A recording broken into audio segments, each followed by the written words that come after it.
안녕하세요. 수지한 성교회 안드레 목사입니다. 오늘부터 본격적으로 온라인 성경 통독을 진행해 보도록 하겠습니다. 오늘부터 함께 공부하고 읽을 부분은 모세 오경입니다. 모세 오경은 모세가 지은 책으로 알려진 5권의 책이 있습니다. 창세기, 출애굽기, 레위기, 민수기, 신명기입니다. 그 중에서 오늘은 창세기 1장부터 11장까지를 다뤄보겠습니다. 창세기 1장부터 11장까지는 성경에서 원역사 부분을 다루고 있습니다. 이 시간 우리가 원역사를 다루기에 앞서서 원역사 부분이 포함된 모세 오경의 전체적인 구조를 함께 살펴보기를 원합니다. 모세 오경은 아브라함에서 시작하여 모세 시대에 형성되는 하나님의 꿈인 제사장 나라 셋업을 진행하는 그러한 분위기가 그려져 있습니다. 여기서 제사장 나라라는 것은 이스라엘 백성들을 선택하신 하나님께서 이스라엘 백성들을 제사장으로 삼으셔서 이스라엘 민족을 통해서 하나님의 계획을 이루어 나아가시는 그러한 하나님의 계획이 담긴 이야기라고 말씀드릴 수 있겠습니다. 하나님께서는 아브라함의 후손들로 제사장 나라를 세우시기 위해서 그들을 흉년에 곡식이 풍성한 애굽으로 이주하게 하셨습니다. 그리고 그곳에서 그들을 보호하시며 애굽 사람들이 히브리 민족이라고 부를 만큼 큰 민족을 이루게 하셨습니다. 출애굽기 19장 5절로 6절 말씀을 보게 되면 하나님께서 이렇게 말씀하십니다. 세계가 다 내게 속하였나니 너희가 내 말을 잘 듣고 내 언약을 지키면 너희는 모든 민족 중에서 내 소유가 되겠고 너희가 내게 대하여 제사장 나라가 되며 거룩한 백성이 되리라. 너는 이 말을 이스라엘 자손에게 전할지니라 말씀합니다. 하나님께서는 민족은 있으나 나라를 갖지 못한 히브리인들에게 이스라엘 백성들에게 제국주의를 꿈꾸던 애굽의 오만과 억압을 민족적으로 체험하게 하셨습니다. 그리고 그들에게 제국이 아닌 제사장 나라를 세우도록 하나님과 이스라엘 민족 사이에 언약을 맺으시고 이를 훈련시키십니다. 이스라엘 백성이 제사장 나라라고 하는 것은 하나님을 예배하는 민족이라는 의미가 있습니다. 온 세상 사람들 중에서 하나님께서 특별히 택하셔서 하나님을 예배하게 하신 민족이 바로 제사장 나라인 이스라엘이었습니다. 그뿐만 아니라 그 이스라엘 백성들을 통해서 하나님께서는 온 인류를 구원하실 하나님의 계획을 차근차근 이루어 나아가십니다. 그 하나님의 계획의 중심에는 예수 그리스도가 계시죠. 우리는 이 모든 성경의 줄거리를 우리가 창세기부터 요한계시록까지 읽어나가면서 하나님의 마음과 하나님의 계획을 발견해 나아갈 수가 있겠습니다.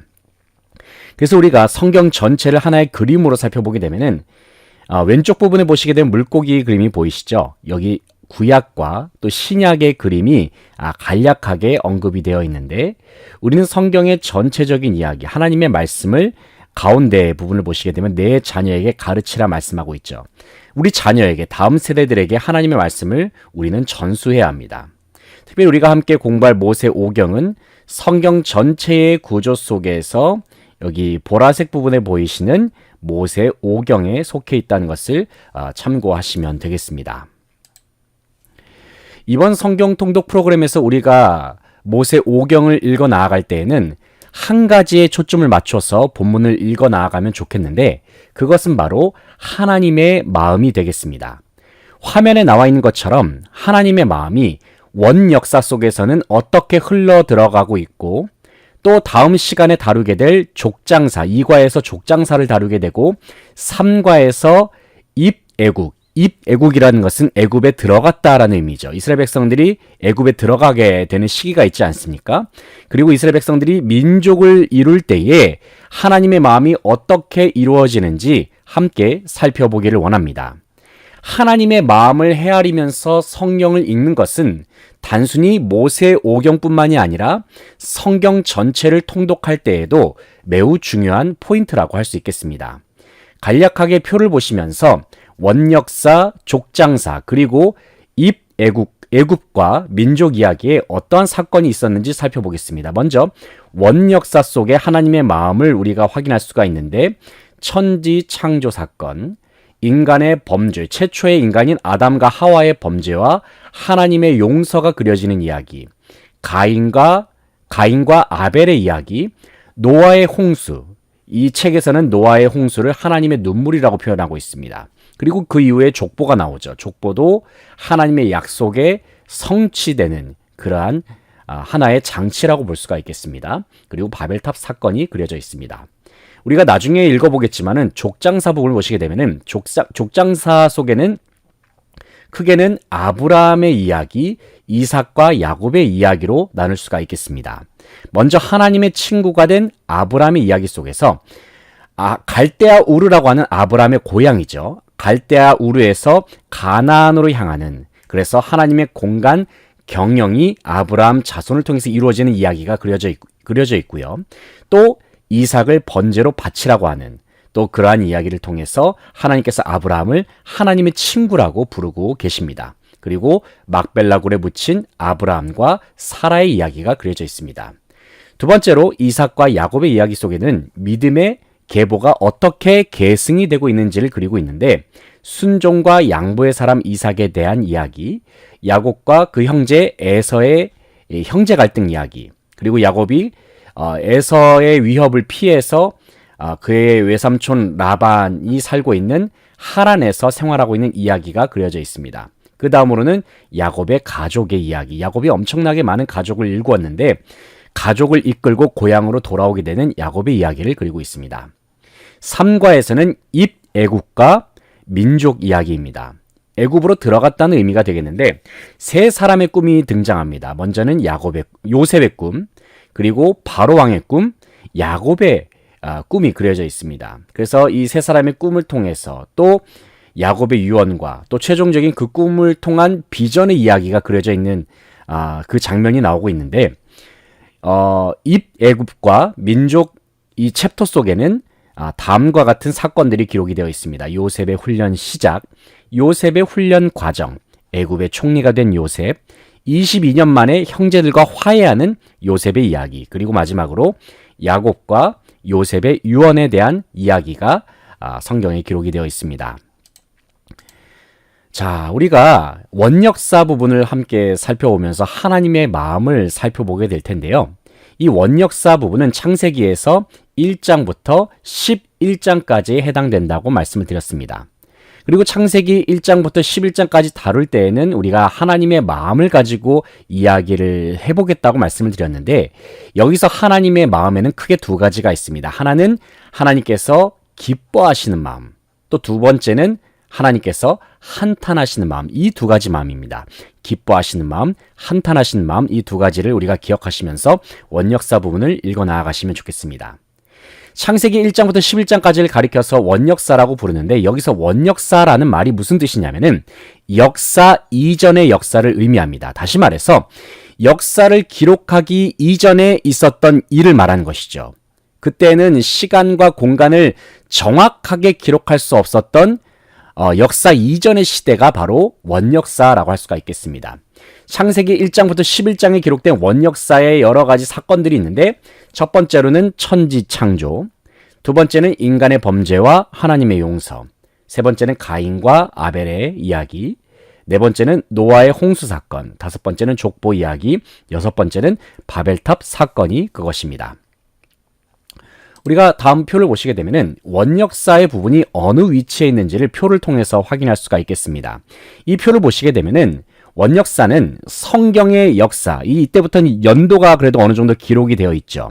성경의 역사가 육하 원칙으로 기록되기 그 이전의 시기, 그 이전의 시기의 한 부분이 바로 원역사라는 것을 알 수가 있겠습니다. 추정하기로는 청동기 시대 그 이전의 시기로 추정이 됩니다. 다시 말해서 기록된 역사라고 하는 것은 여기서 보시게 되면 아브라함 가나안 도착 사건이 기원전 2091년에 일어났다라고 이 표에는 기록이 되어 있죠. 연도가 기록이 되어 있습니다. 그러니까 기록된 역사는 원역사 이후에 본격적으로 언제, 어디서, 누가, 무엇을, 어떻게, 왜, 이 육하 원칙을 지키면서 지나온 일을 기록한 것이 바로 오늘날 우리가 역사라고 부르는 부분이라고 할 수가 있겠습니다.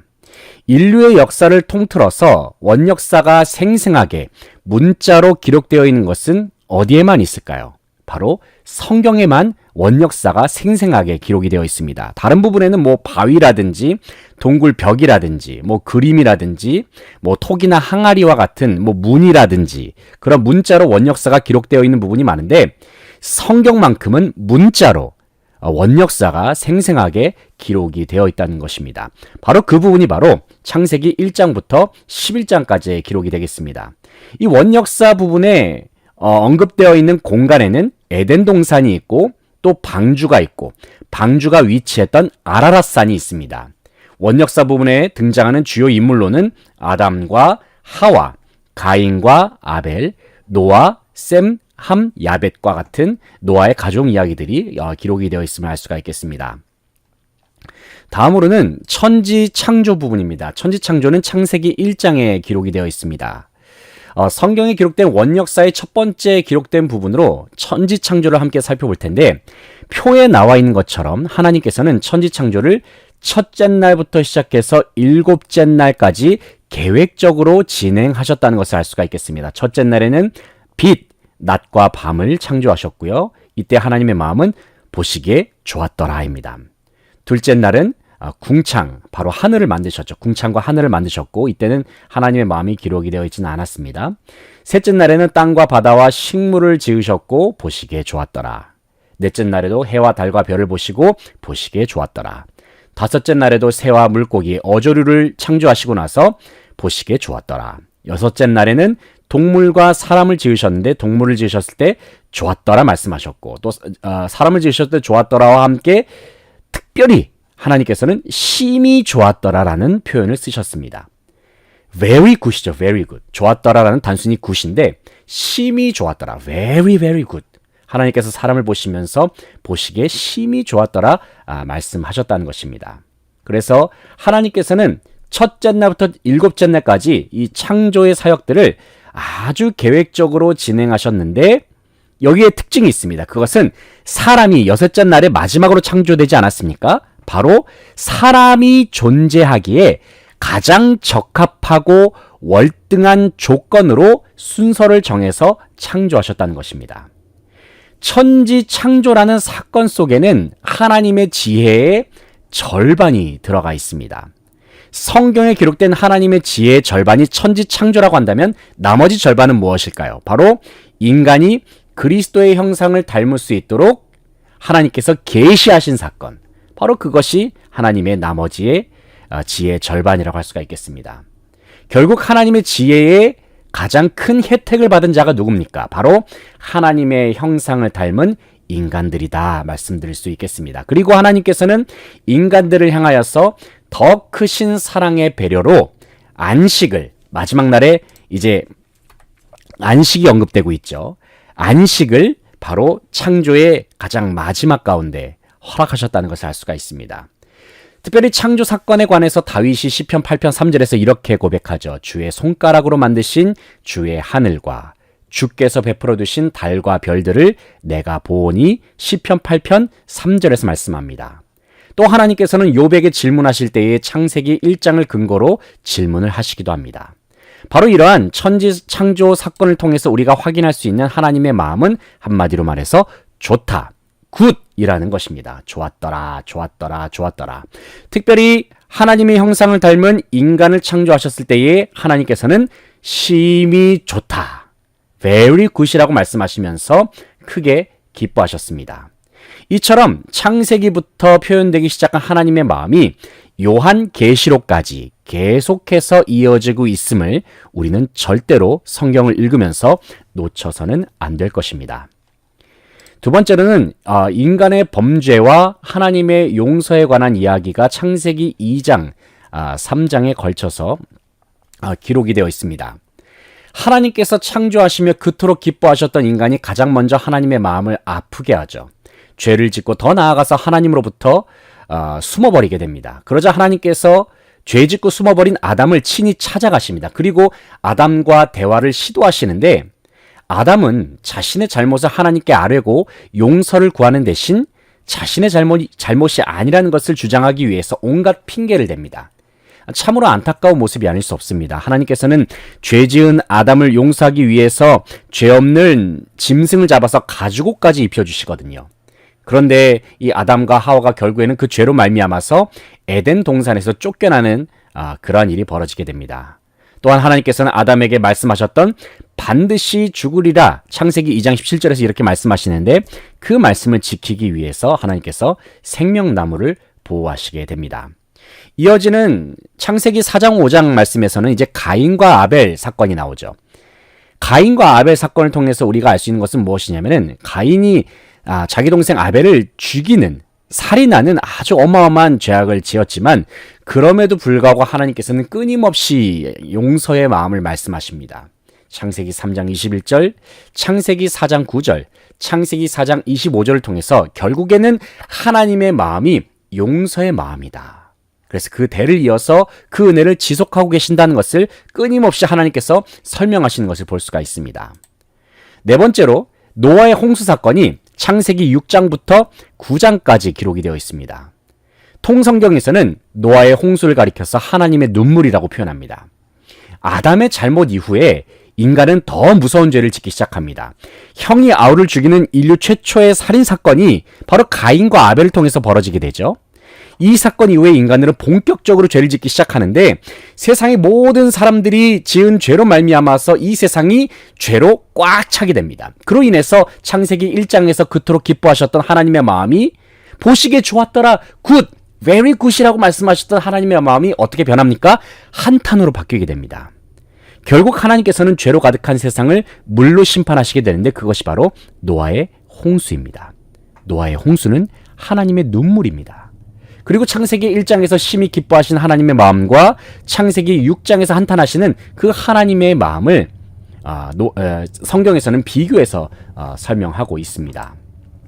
한번 이것을 보시겠습니까? 화면을 보시면은 자, 노아의 홍수 사건 하나님의 눈물이라고 말했죠. 여기서 방주는 잠시 이제 방주에 대해서 설명을 드리면 방주의 길이는 오늘날 우리가 쓰는 단위로 이제 미터 단위가 있는데 길이로는 135m, 폭은 22.5m, 높이로는 13.5m로 총 3층의 구조로 되어 있는 배였다고 할 수가 있겠습니다. 학자들은 이 정도 크기의 선박이라면 약 4만 3천 톤 이상을 실을 수 있었을 것으로 추측하고 있습니다. 그리고 방주가 멈춘 위치는 성경에 기록된 대로 아라랏산 정상에 멈춰 있었다라고 성경은 그렇게 증언을 하고 있습니다. 이 옆에 그림을 보시게 되면은 뉘른베르크 연대기 1493년 작품에 나오는 노아의 방주 그림이 언급이 되고 있습니다. 앞서 말씀을 드렸듯이 노아의 홍수는 하나님의 눈물입니다. 창세기 6장 5절 6절 말씀을 보면은 여호와께서 사람의 죄악이 세상에 가득함과 그의 마음에 생각하는 모든 계획이 항상 악할 뿐임을 보시고 땅 위에 사람 지으셨음을 한탄하사 마음에 근심하시고 말씀합니다. 여기서 우리는 창세시대 때에 심히 기뻐하셨던 하나님의 마음과 노아의 홍수 때에 인간을 지으셨던 것을 한탄하셨던 하나님의 마음을 발견할 수 있습니다. 온 세상을 뒤덮는 홍수, 하나님의 가슴에 흐르는 눈물을 노아는 엄청난 수고의 땀으로 닦아냅니다. 바로 방주를 짓는 수고, 동물들을 방주 안에 넣고 돌보는 수고 등을 통해서 하나님의 눈물을 닦아내는 작업을 하고 있죠. 그리고 노아는 다시 홍수로 땅을 멸하지 않으시겠다라고 하는 용서의 약속을 무지개를 통해서 받게 됩니다. 바로 이제 홍수가 끝난 다음에 노아가 하나님 앞에 감사드리는 마음으로 하나님 앞에 번제를 드립니다. 그리고 하나님께서는 그 약속의 징표로 무지개, 다시는 땅을 홍수로 멸하지 않으시겠다는 하나님의 징표를 받습니다. 그런데 아담의 때와 노아의 때에 받았던 약속의 분위기는 조금 다르죠. 왜냐하면은 모든 것이 사라진 상태에서, 홍수로 말미암아서 모든 것이 다 사라진 상태에서 받은 하나님의 약속이기 때문에 그렇습니다. 그리고 나서 하나님께서는 다시 노아에게 말씀하시죠. 생육하고 번성하여 땅에 충만하라. 바로 홍수 후에 이러이러한 사건들이 있었다는 것을 우리가 알 수가 있겠습니다. 자, 창세기 9장 20절로 27절 말씀을 보게 되면은 뒷걸음쳐 들어가는 아들들의 모습이 나옵니다. 창세기 9장 23절 말씀 보게 되면은 셈과 야벳이 옷을 가져다가 자기들의 어깨에 메고 뒷걸음쳐 들어가서 그들의 아버지의 하체를 덮었으며 라고 말씀하고 있습니다. 이 노아의 아들들은 하나님을 향한 아버지의 순종과 열정 때문에 홍수 가운데 살아남을 수 있었는데, 여기서 이제 셈과 야벳이 아버지의 부끄러움을 뒷걸음쳐 들어가는 덮는 장면이 나오죠. 이 장면을 통해서 우리는 예수님께서 우리의 죄와 허물을 그리고 부끄러움을 십자가의 사랑으로 덮어주신 하나의 예표와도 같은 그러한 장면을 우리가 떠올릴 수가 있습니다. 이 장면을 보시게 되면은 제임스 티소의 작품인데, 술에 취한 노아와 세 아들들이 그 허물을 덮고 있는 모습이 여기에 나오고 있습니다. 다음으로는 족보에 대해서 함께 살펴보겠습니다. 다섯 번째 장면은 바로 족보가 되겠는데, 족보는 창세기 10장에 언급이 되고 있습니다. 우리가 족보를 가리켜서 약속이 성취되는 과정이라고 우리가 보시면 되겠는데, 족보는 우리가 어떻게 보면 성경을 읽을 때 첫 번째로 부딪히게 되는 난관이기도 합니다. 수많은 사람들 이름이 나오지만은 그 이름의 의미가 뭔지 모르겠고, 이 사람들이 누군지도 모르겠고, 그래서 이 족보를 읽으면 참 지루해서 그냥 건너뛰는 경우가 많지만, 하지만 족보 속에 담긴 의미를 우리가 제대로 파악한다라고 한다면 족보만큼 정말 귀하고 소중한 부분도 없다라고 우리가 이해할 수가 있겠습니다. 성경 전체의 숲에서 보면 그 족보의 진가를 우리가 확인할 수가 있어요. 성경의 숲에서 보면 성경 전체에서 이 족보가 차지하는 위치를 가늠해 보는 것이고, 또 좁게는 앞뒷장을 우리가 함께 읽어보면서 이 족보의 가치를 우리가 발견할 수가 있다는 것입니다. 창세기 10장에 기록된 족보는 하나님께서 약속해 주신 창세기 9장 1절의 말씀, 하나님께서 노아에게 하셨던 약속의 말씀, 생육하고 번성하여 땅에 충만하라라는 이 말씀이 성취되었다라는 그런 결과이자 증거라는 것을 확인할 수가 있습니다. 이러한 관점에서 본다면 우리는 족보가 나오는 창세기 10장도 재미있게 읽을 수가 있다는 것입니다. 또한 성경에서는 생각 이상으로 족보가 많이 나오는데, 성경의 모든 족보는 창세기 10장처럼 하나님께서 일하신 역사이기도 합니다. 자, 보시게 되면은 성경에 여러 가지 족보가 나오고 있습니다. 창세기 10장에는 홍수 후의 족보죠. 야벳의 아들은 고멜과 마곡과 마대와 야완과 두발과 메섹과 디라스요. 노아의 홍수 이후의 족보가 나오고 있고요. 역대기 족보로는 역대상 1장부터 9장까지 언급이 되고 있는데, 아담, 셋, 에노스, 게남, 마할랄레, 야렛, 에녹이 등장을 하고 있습니다. 에스라의 족보 속에는 이제 에스라 2장에 언급된 바로스 자손이 2172명이요. 스바디아 자손이 372명이요. 그러니까 이스라엘이 바벨론에 의해서 멸망당하지 않았으니까, 정확하게 말하면 유다 백성들이 멸망을 당한 유다 백성들이 다시 귀환했을 때 그 남은 자손들이 얼마인지에 대한 그 족보가 에스라서에 기록이 되어 있습니다.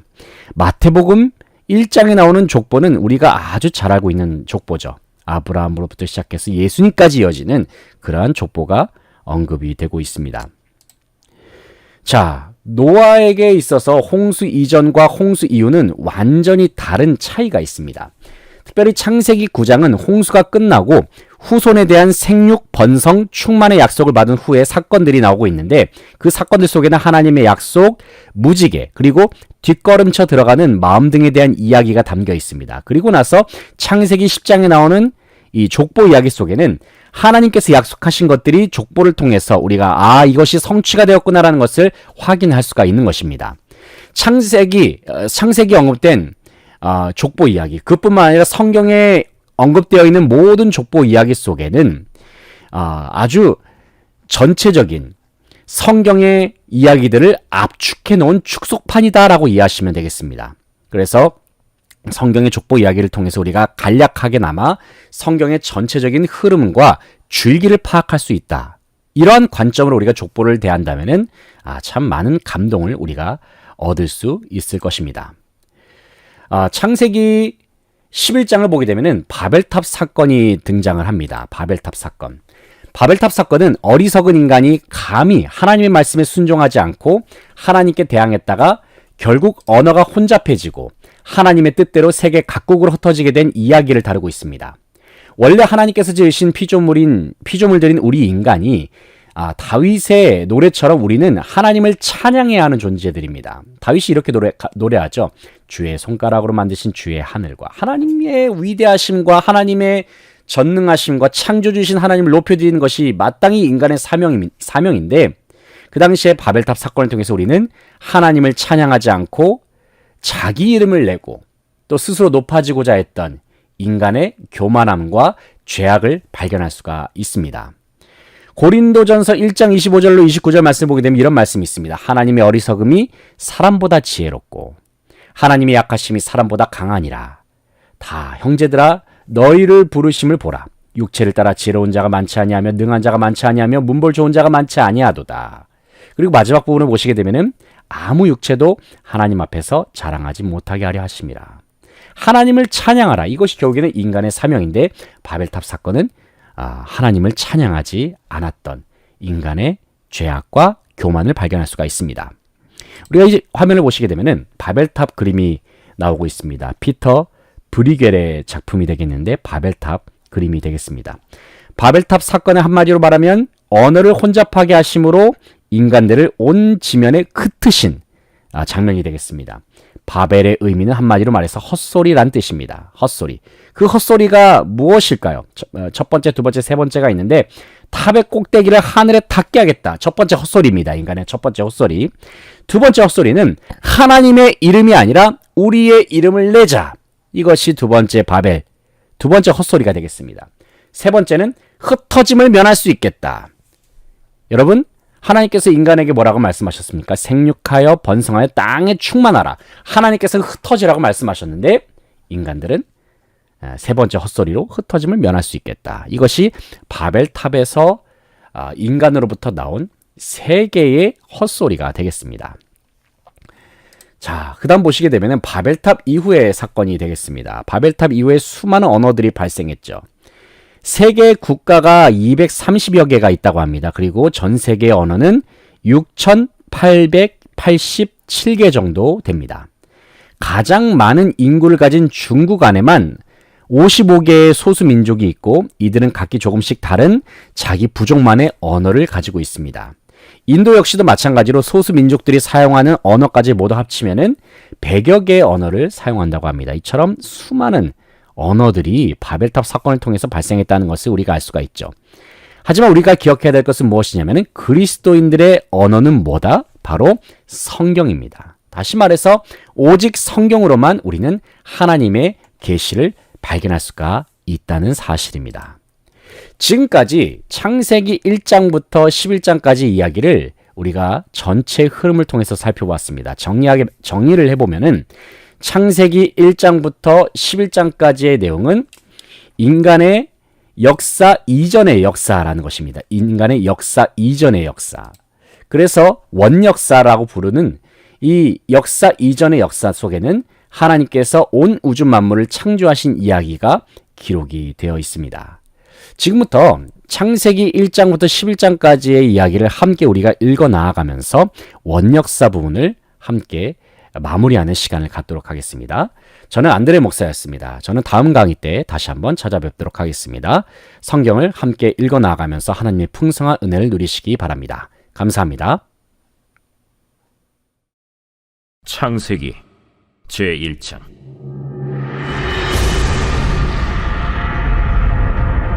태초에 하나님이 천지를 창조하시니라. 땅이 혼돈하고 공허하며 흑암이 깊음 위에 있고 하나님의 영은 수면 위에 운행하시니라. 하나님이 이르시되 빛이 있으라 하시니 빛이 있었고 빛이 하나님이 보시기에 좋았더라. 하나님이 빛과 어둠을 나누사 하나님이 빛을 낮이라 부르시고 어둠을 밤이라 부르시니라. 저녁이 되고 아침이 되니 이는 첫째 날이니라. 하나님이 이르시되 물 가운데 궁창이 있어 물과 물로 나뉘라. 하나님이 궁창을 만드사 궁창 아래의 물과 궁창 위의 물로 나뉘게 하시니 그대로 되니라. 하나님이 궁창을 하늘이라 부르시니라. 저녁이 되고 아침이 되니 이는 둘째 날이니라. 하나님이 이르시되 천하의 물이 한 곳으로 모이고 묻히 드러나라 하시니 그대로 되니라. 하나님이 묻을 땅이라 부르시고 모인 물을 바다라 부르시니 하나님이 보시기에 좋았더라.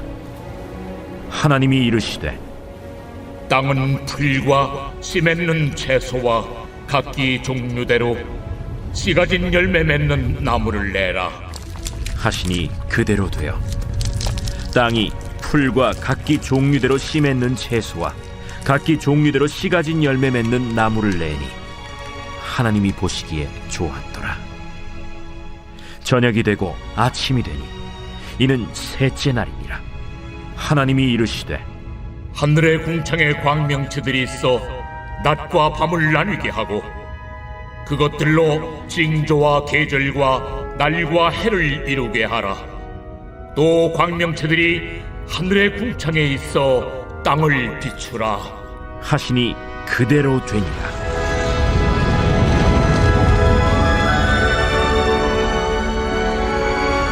하나님이 두 큰 광명체를 만드사 큰 광명체로 낮을 주관하게 하시고 작은 광명체로 밤을 주관하게 하시며 또 별들을 만드시고 하나님이 그것들을 하늘의 궁창에 두어 땅을 비추게 하시며 낮과 밤을 주관하게 하시고 빛과 어둠을 나뉘게 하시니 하나님이 보시기에 좋았더라. 저녁이 되고 아침이 되니 이는 넷째 날이니라. 하나님이 이르시되 물들은 생물을 번성하게 하라.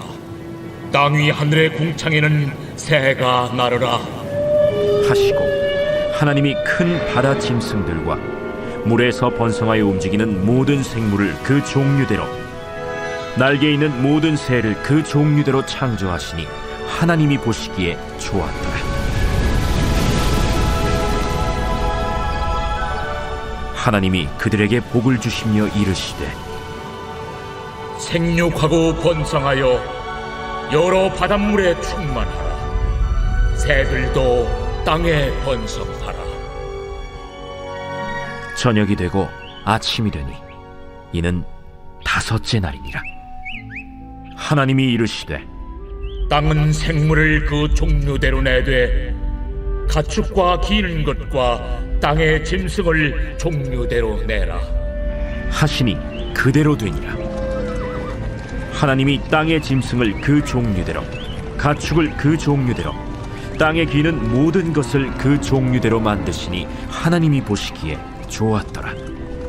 하나님이 이르시되 우리의 형상을 따라 우리의 모양대로 우리가 사람을 만들고 그들로 바다의 물고기와 하늘의 새와 가축과 온 땅과 땅에 기는 모든 것을 다스리게 하자.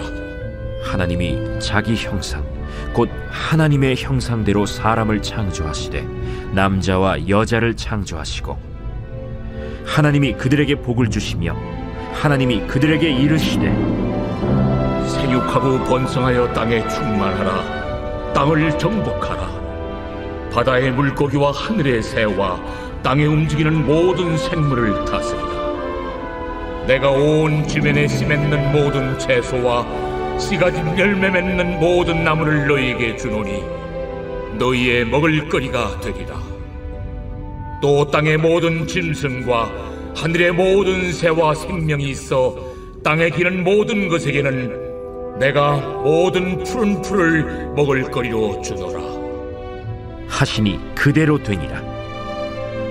하나님이 지으신 그 모든 것을 보시니 보시기에 심히 좋았더라. 저녁이 되고 아침이 되니 이는 여섯째 날이니라.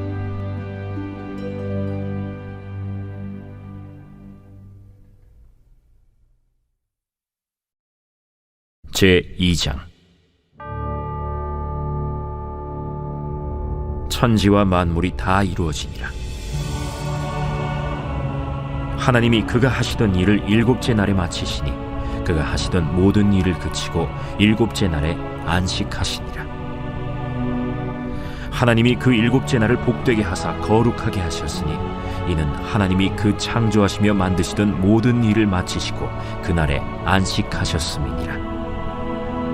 이것이 천지가 창조될 때 하늘과 땅의 내력이니 여호와 하나님이 땅과 하늘을 만드시던 날에 여호와 하나님이 땅에 비를 내리지 아니하셨고 땅을 갈 사람도 없었으므로 들에는 초목이 아직 없었고 밭에는 채소가 나지 아니하였으며 안개만 땅에서 올라와 온 지면을 적셨더라.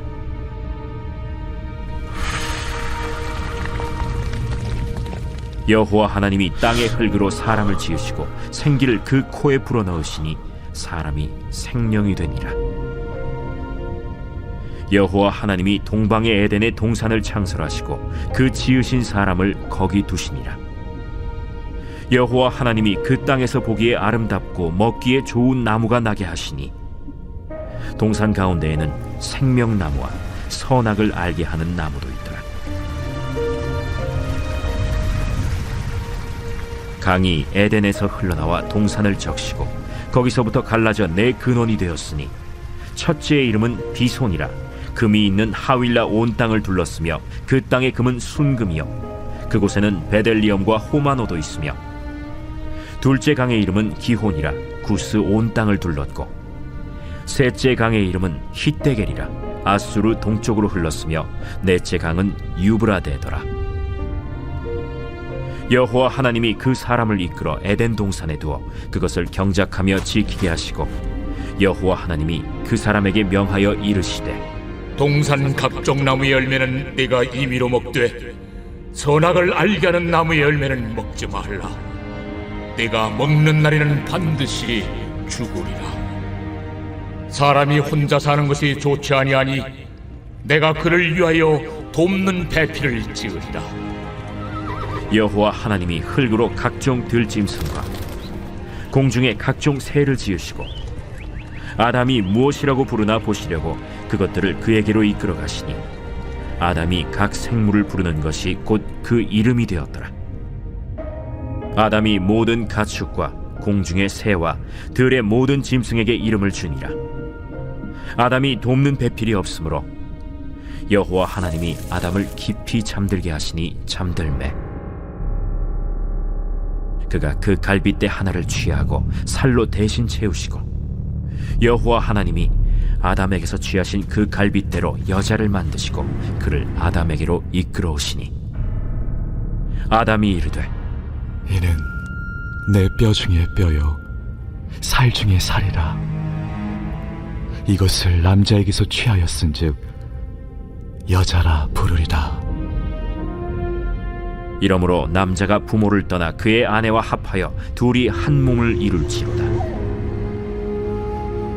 아담과 그의 아내 두 사람이 벌거벗었으나 부끄러워하지 아니하니라.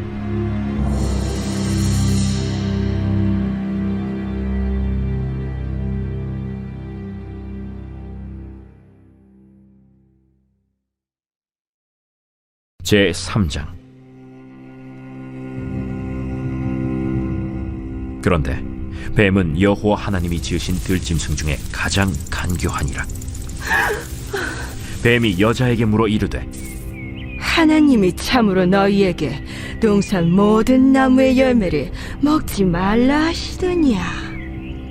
동산 나무의 열매를 우리가 먹을 수 있으나 동산 중앙에 있는 나무의 열매는 하나님의 말씀에 너희는 먹지도 말고 만지지도 말라 너희가 죽을까 하노라 하셨느니라. 너희가 결코 죽지 아니하리라. 너희가 그것을 먹는 날에는 너희 눈이 밝아져 하나님과 같이 되어 선악을 알 줄 하나님이 아심이니라. 여자가 그 나무를 본즉 먹음직도 하고 보암직도 하고 지혜롭게 할 만큼 탐스럽기도 한 나무인지라. 여자가 그 열매를 따먹고 자기와 함께 있는 남편에게도 주매 그도 먹은지라. 이에 그들의 눈이 밝아져 자기들이 벗은 줄을 알고 무화과 나무 잎을 엮어 치마로 삼았더라. 그들이 그날 바람이 불 때 동산에 거니시는 여호와 하나님의 소리를 듣고 아담과 그의 아내가 여호와 하나님의 낯을 피하여 동산 나무 사이에 숨은지라. 여호와 하나님이 아담을 부르시며 그에게 이르시되 내가 어디 있느냐? 내가 동산에서 하나님의 소리를 듣고 내가 벗었으므로 두려워하여 숨었나이다. 누가 너의 벗었음을 내게 알렸느냐? 내가 네게 먹지 말라 명한 그 나무 열매를 내가 먹었느냐? 하나님이 주셔서 나와 함께 있게 하신 여자, 그가 그 나무 열매를 내게 주므로 내가 먹었나이다. 여호와 하나님이 여자에게 이르시되 네가 어찌하여 이렇게 하였느냐? 뱀이 나를 꿰므로 내가 먹었나이다. 여호와 하나님이 뱀에게 이르시되 네가 이렇게 하였으니 네가 모든 가축과 들의 모든 짐승보다 더욱 저주를 받아 배로 다니고 살아있는 동안 흙을 먹을지니라. 내가 너로 여자와 원수가 되게 하고 내 후손도 여자의 후손과 원수가 되게 하리니 여자의 후손은 내 머리를 상하게 할 것이요 너는 그의 발꿈치를 상하게 할 것이니라. 또 여자에게 이르시되 내가 네게 임신하는 고통을 크게 더하리니 내가 수고하고 자식을 낳을 것이며 너는 남편을 원하고 남편은 너를 다스릴 것이니라. 아담에게 이르시되 네가 네 아내의 말을 듣고 내가 네게 먹지 말라 한 나무 열매를 먹었은즉 땅은 너로 말미암아 저주를 받고 너는 내 평생에 수고하여야 그 소산을 먹으리라. 땅이 내게 가시던 물과 엉겅퀴를 낼 것이라. 내가 먹을 것은 밭의 채소인즉 내가 흙으로 돌아갈 때까지 얼굴에 땀을 흘려야 먹을 것을 먹으리니 내가 그것에서 취함을 입었음이라. 너는 흙이니 흙으로 돌아갈 것이니라. 아담이 그의 아내의 이름을 하와라 불렀으니 그는 모든 산자의 어머니가 됨이더라. 여호와 하나님이 아담과 그의 아내를 위하여 가죽옷을 지어 입히시니라. 여호와 하나님이 이르시되 보라, 이 사람이 선악을 아는 일에 우리 중 하나같이 되었으니 그가 그의 손을 들어 생명나무 열매도 따먹고 영생할까 하노라. 여호와 하나님이 에덴 동산에서 그를 내보내어 그의 근원이 된 땅을 갈게 하시니라. 이같이 하나님이 그 사람을 쫓아내시고 에덴 동산 동쪽에 그룹들과 두루 도는 불칼을 두어 생명나무의 길을 지키게 하시니라.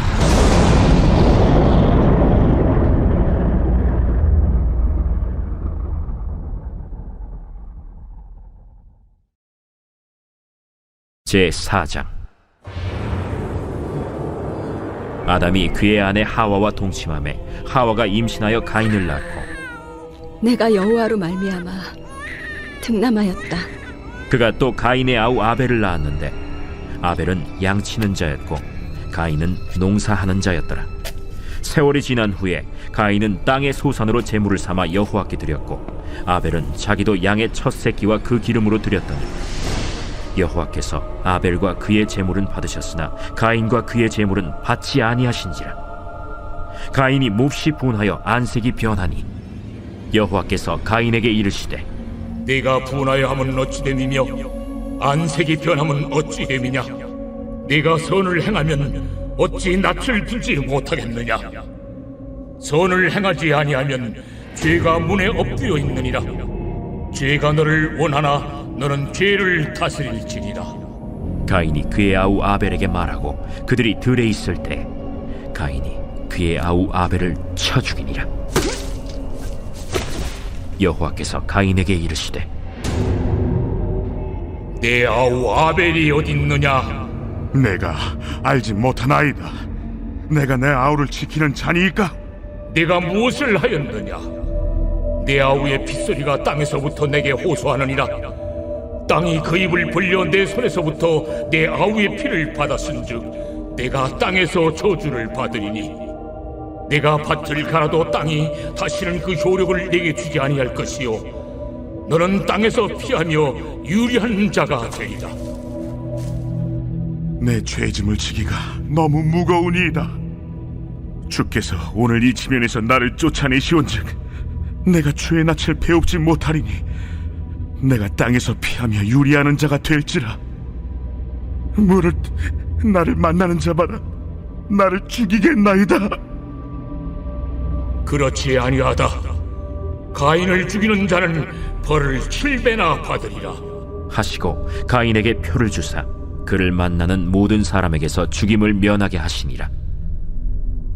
가인이 여호와 앞을 떠나서 에덴 동쪽 노 땅에 거주하더니 아내와 동침함에 그가 임신하여 에녹을 낳은지라. 가인이 성을 쌓고 그의 아들의 이름으로 성을 이름하여 에녹이라 하니라. 에녹이 이랏을 낳고 이랏은 무후야엘을 낳고 무후야엘은 무드사엘을 낳고 무드사엘은 라멕을 낳았더라. 라멕이 두 아내를 맞이하였으니 하나의 이름은 아다요 하나의 이름은 실라였더라. 아다는 야발을 낳았으니 그는 장막에 거주하며 가축을 치는 자의 조상이 되었고 그의 아우의 이름은 유발이니 그는 수금과 퉁소를 잡는 모든 자의 조상이 되었으며 실라는 두발가인을 낳았으니 그는 구리와 쇠로 여러 가지 기구를 만드는 자요 두발가인의 누이는 나아마였더라. 라멕이 아내들에게 이르되 아다와 실라여, 내 목소리를 들으라.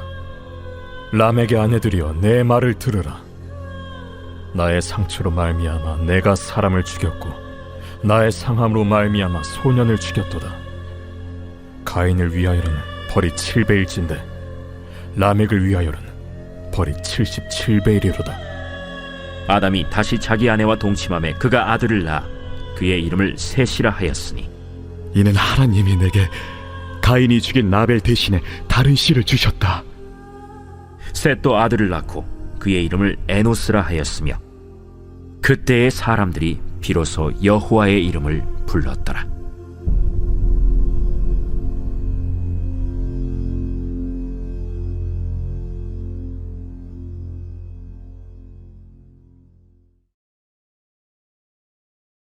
제5장. 이것은 아담의 계보를 적은 책이니라. 하나님이 사람을 창조하실 때 하나님의 모양대로 지으시되 남자와 여자를 창조하셨고 그들이 창조되던 날에 하나님이 그들에게 복을 주시고 그들의 이름을 사람이라 일컬으셨더라. 아담은 130세에 자기의 모양 곧 자기의 형상과 같은 아들을 낳아 이름을 셋이라 하였고 아담은 셋을 낳은 후 800년을 지내며 자녀들을 낳았으며 그는 930세를 살고 죽었더라. 셋은 105세에 에노스를 낳았고 에노스를 낳은 후 807년을 지내며 자녀들을 낳았으며 그는 912세를 살고 죽었더라. 에노스는 90세에 게난을 낳았고 게난을 낳은 후 815년을 지내며 자녀들을 낳았으며 그는 905세를 살고 죽었더라. 게난은 70세에 마할랄레를 낳았고 마할랄레를 낳은 후 840년을 지내며 자녀들을 낳았으며 그는 910세를 살고 죽었더라. 마할랄렐은 65세에 야렛을 낳았고 야렛을 낳은 후 830년을 지내며 자녀를 낳았으며 그는 895세를 살고 죽었더라. 야렛은 162세에 에녹을 낳았고 에녹을 낳은 후 800년을 지내며 자녀들을 낳았으며 그는 962세를 살고 죽었더라.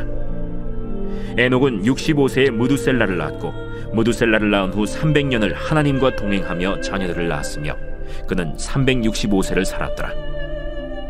에녹이 하나님과 동행하더니 하나님이 그를 데려가심으로 세상에 있지 아니하였더라.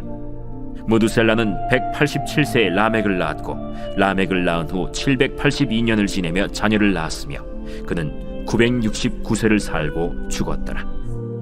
라멕은 182세의 아들을 낳고 이름을 노아라 하여 이르되 여호와께서 땅을 저주하심으로 수고롭게 일하는 우리를 이 아들이 아니하리라. 라멕은 노아를 낳은 후 595년을 지내며 자녀들을 낳았으며 그는 777세를 살고 죽었더라. 노아는 500세 된 후에 셈과 함과 야벳을 낳았더라.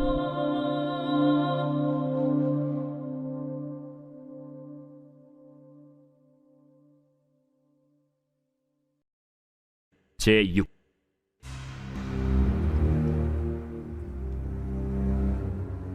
사람이 땅 위에 번성하기 시작할 때 그들에게서 딸들이 나니 하나님의 아들들이 사람의 딸들의 아름다움을 보고 자기들이 좋아하는 모든 여자를 아내로 삼는지라. 여호와께서 이르시되 나의 영이 영원히 사람과 함께 하지 아니하리니 이는 그들이 육신이 됨이라. 그러나 그들의 날은 120년이 되리라. 당시에 땅에는 네피림이 있었고 그 후에도 하나님의 아들들이 사람의 딸들에게로 들어와 자식을 낳았으니 그들은 용사라 고대의 명성이 있는 사람들이었더라. 여호와께서 사람의 죄악이 세상에 가득함과 그의 마음으로 생각하는 모든 계획이 항상 악할 뿐임을 보시고 땅 위에 사람 지으셨음을 한탄하사 마음에 근심하시고 내가 창조한 사람을 내가 지면에서 쓸어버리되 사람으로부터 가축과 기는 것과 공중의 새까지 그리하리니 이는 내가 그것들을 지었음을 한탄함이니라. 그러나 노아는 여호와께 은혜를 입었더라. 이것이 노아의 족본이라. 노아는 의인이요 당대의 완전한 자라. 그는 하나님과 동행하였으며 세 아들을 낳았으니 셈과 함과 야벳이라. 그때 온 땅이 하나님 앞에 부패하여 포악함이 땅에 가득한지라. 하나님이 보신즉 땅이 부패하였으니 이는 땅에서 모든 혈육 있는 자의 행위가 부패함이었더라. 하나님이 노아에게 이르시되 모든 혈육 있는 자의 포악함이 땅에 가득함으로 그 끝날이 내 앞에 이르렀으니 내가 그들을 땅과 함께 멸하리라. 너는 고페로 나무로 너를 위하여 방주를 만들되 그 안에 칸들을 막고 역청을 그 안팎에 칠하라. 내가 만들 방주는 이러하니 그 길이는 300규빗, 너비는 50규빗, 높이는 30규빗이라. 거기에 창을 내되 위에서부터 한 규빗에 내고 그문은 옆으로 내고 상중하 3층으로 할지니라. 내가 홍수를 땅에 일으켜 무릇 생명의 기운 있는 모든 육체를 천하에서 멸절하리니 땅에 있는 것들이 다 죽으리라. 그러나 노아는 내가 내 언약을 세우리니 너는 네 아들들과 네 아내와 네 며느리들과 함께 그 방주로 들어가고 혈육 있는 모든 생물을 너는 각기 암수 한 쌍씩 방주로 이끌어들여 너와 함께 생명을 보존하게 하되 새가 그 종류대로 가축이 그 종류대로 땅에 기는 모든 것이 그 종류대로 각기 둘씩 네개로 나아오리니 그 생명을 보존하게 하라. 너는 먹을 모든 양식을 네개로 가져다가 저축하라. 이것이 너와 그들의 먹을 것이 되리라. 노아가 그와 같이 하여 하나님이 자기에게 명하신 대로 다 준행하였더라.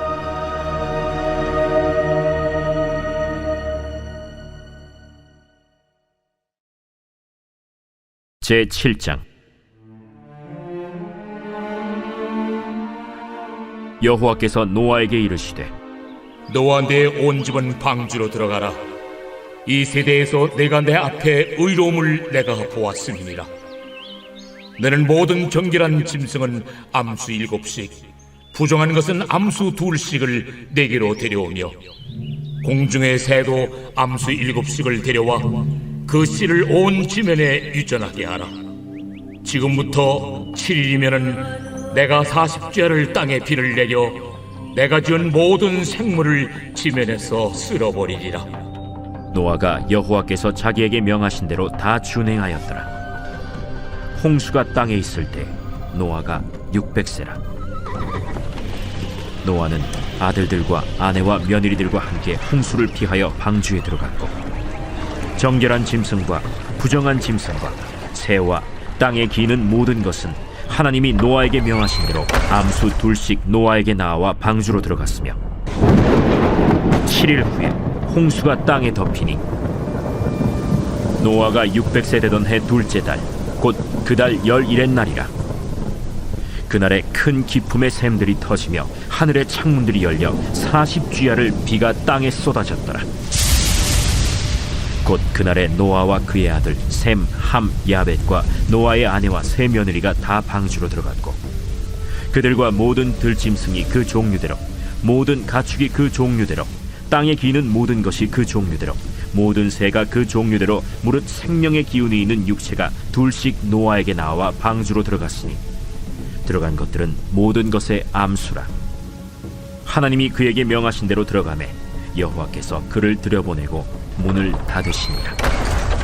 홍수가 땅에 40일 동안 계속된지라 물이 많아져 방주가 땅에서 떠올랐고, 물이 더 많아져 땅에 넘침에 방주가 물 위에 떠다녔으며, 물이 땅에 더욱 넘침에 천하의 높은 산이 다 잠겼더니 물이 불어서 15규빗이나 오르니 산들이 잠긴지라.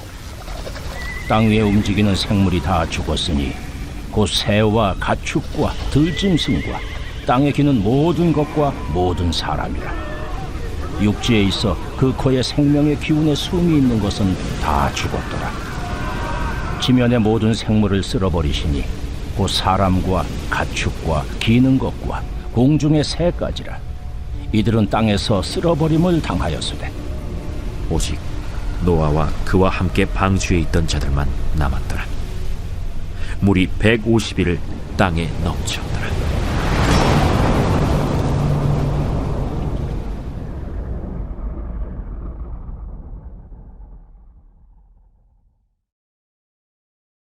제8장.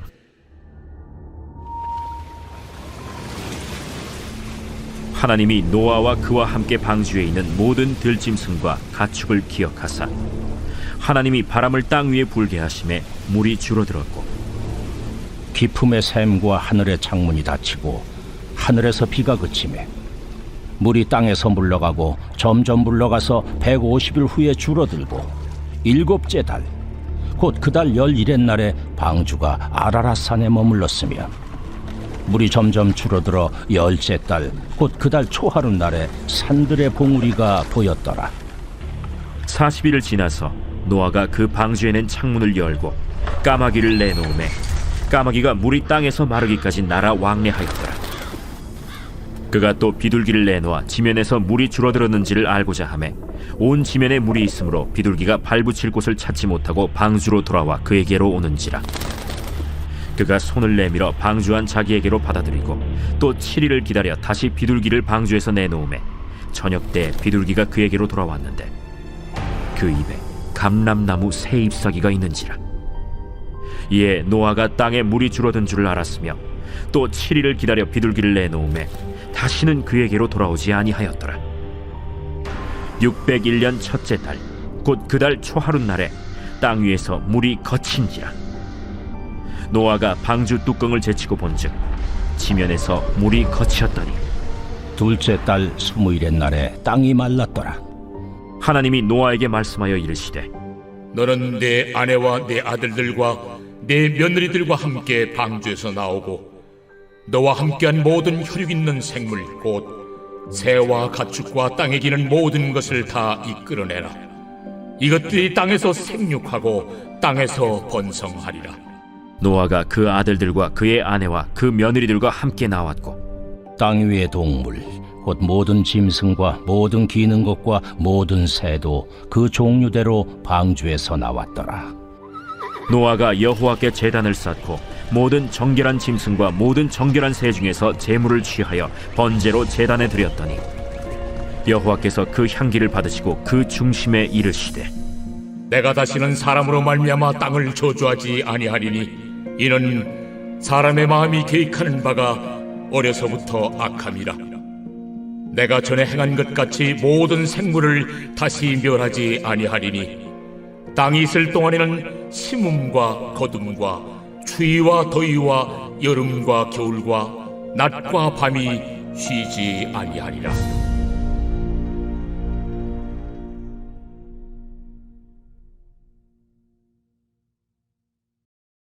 제9장.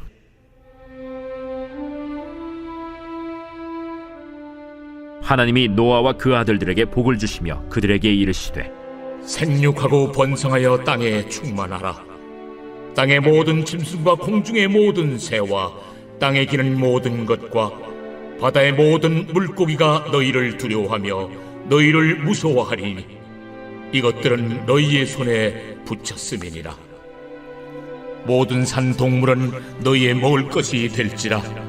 채소같이 내가 이것을 다 너희에게 주노라. 그러나 고기를 그 생명되는 피째 먹지 말 것이니라. 내가 반드시 너희의 피 곧 너희의 생명의 피를 찾으리니 짐승이면 그 짐승에게서 사람이나 사람의 형제면은 그에게서 그의 생명을 찾으리라. 다른 사람의 피를 흘리면 그 사람의 피도 흘릴 것이니 이는 하나님이 자기 형상대로 사람을 지으셨음이니라. 너희는 생육하고 번성하며 땅에 가득하여 그 중에서 번성하라. 하나님이 노아와 그와 함께한 아들들에게 말씀하여 이르시되 내가 내 언약을 너희와 너희 후손과 너희와 함께한 모든 생물 곧 너희와 함께한 새와 가축과 땅의 모든 생물에게 세우리니 방주에서 나온 모든 것 곧 땅의 모든 짐승에게니라. 내가 너희와 언약을 세우리니 다시는 모든 생물을 홍수로 멸하지 아니할 것이라. 땅을 멸할 홍수가 다시 있지 아니하리라. 내가 나와 너희와 및 너희와 함께하는 모든 생물 사이에 대대로 영원히 세우는 언약의 증거는 이것이니라. 내가 내 무지개를 구름 속에 두었나니 이것이 나와 세상 사이의 언약의 증거니라.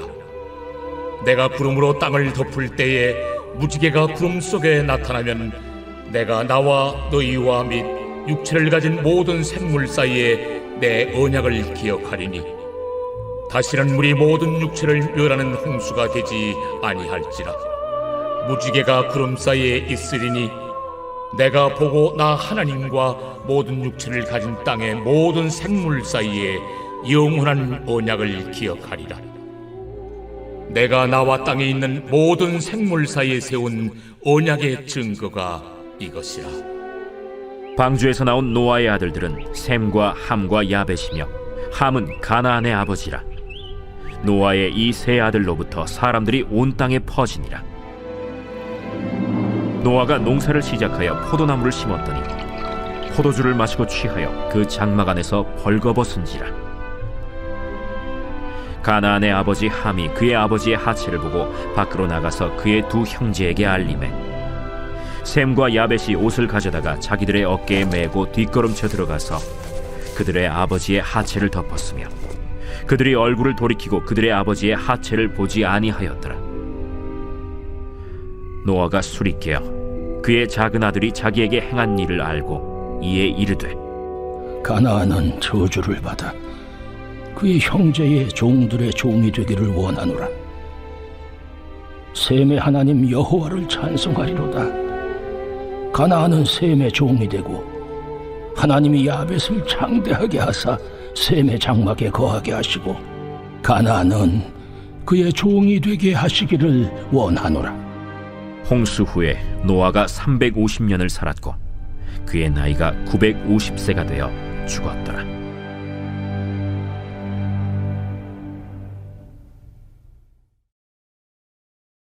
제10장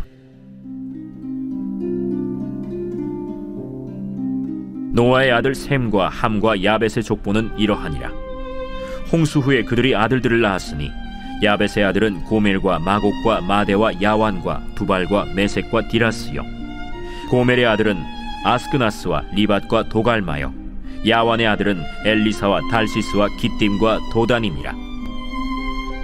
이들로부터 여러 나라 백성으로 나뉘어서 각기 언어와 종족과 나라대로 바닷가의 땅에 머물렀더라. 함의 아들은 구스와 미스라임과 붓과 가나안이요 구스의 아들은 스바와 하윌라와 삽다와 라마와 삽드가요 라마의 아들은 스바와 드단이며 구스가 또 니므롯을 낳았으니 그는 세상의 첫 용사라. 그가 여호와 앞에서 용감한 사냥꾼이 되었으므로 속담에 이르기를 아문은 여호와 앞에 니므롯같이 용감한 사냥꾼이로다 하더라. 그의 나라는 시날 땅의 바벨과 에렉과 악갓과 갈레에서 시작되었으며 그가 그 땅에서 아수르로 나아가 니느웨와 르호보딜과 갈라와 및 니느웨와 갈라 사이에 레센을 건설하였으니 이는 큰 성읍이라. 미스라임은 루딘과 아나밈과 르하빔과 납두힘과 바드르심과 가슬루힘과 갑도림을 낳았더라. 가슬루힘에게서 블레셋이 나왔더라. 가나안은 장자 시돈과 헷을 낳고 또 여부스 족속과 아모리 족속과 기르가스 족속과 히위 족속과 알가 족속과 신 족속과 아르와 족속과 스말 족속과 하맛 족속을 낳았더니 이후로 가나안 자손의 족속이 흩어져 나아갔더라. 가나안의 경계는 시돈에서부터 그라를 지나 가사까지와 소돔과 고모라와 아드마와 스보임을 지나 라사까지였더라. 이들은 함의 자손이라 각기 족속과 언어와 지방과 나라대로였더라. 셈은 에벨 온 자손의 조상이요 야벳의 형이라. 그에게도 자녀가 출생하였으니 셈의 아들은 엘람과 아수르와 아르박삿과 룻과 아람이요 아람의 아들은 우스와 훌과 게델과 마스며 아르박삿은 셀라를 낳고 셀라는 에벨을 낳았으며 에벨은 두 아들을 낳고 하나의 이름을 벨렉이라 하였으니 그때 세상이 나뉘었으며 벨렉의 아우의 이름은 욕단이며 욕단은 알모닷과 셀렙과 하살마웻과 예라와 하도람과 우살과 디글라와 오발과 아비마엘과 스바와 오빌과 하윌라와 요밥을 낳았으니 이들은 다 욕단의 아들이며 그들이 거주하는 곳은 메사에서부터 스발로 가는 길의 동쪽 산이었더라. 이들은 셈의 자손이니 그 족속과 언어와 지방과 나라대로였더라. 이들은 그 백성들의 족보에 따르면 노아 자손의 족속들이요 홍수 후에 이들에게서 그 땅의 백성들이 나뉘었더라.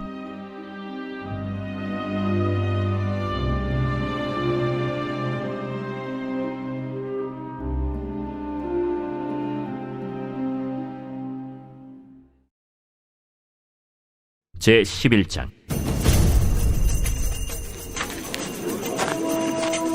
온 땅의 언어가 하나요 말이 하나였더라.